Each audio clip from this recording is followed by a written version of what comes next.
Le gouvernement relance aujourd'hui un débat sur la mise en place éventuelle de consignes pour les bouteilles en plastique en France, décidément. Cette mesure envisagée lors du vote de la loi anti-gaspillage en 2020 avait vite été avortée face à l'opposition des collectivités locales. Nina Droff est avec nous. Bonjour Nina. Bonjour.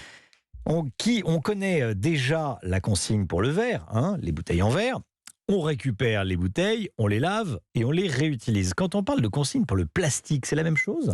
Eh bien, pas tout à fait en fait. Le principe ici serait d'acheter sa bouteille d'eau ou de jus quelques centimes plus cher. Et une fois fini, il faudrait déposer sa bouteille en plastique à un automate qui vous rendra le prix de la consigne. Des machines qui seraient par exemple installées sur les parkings de supermarchés.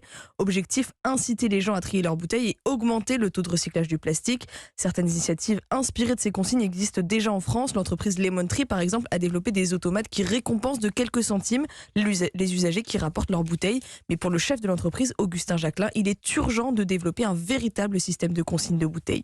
Aujourd'hui, les taux de tri et donc les taux de recyclage sont encore trop faibles. On est à 60% en France. On a des pays voisins qui ont des taux de recyclage beaucoup plus élevés. En Allemagne, vous avez 98% de taux de collecte sur les bouteilles en plastique. Et tous ces pays, sans exception, ont un dispositif de consigne.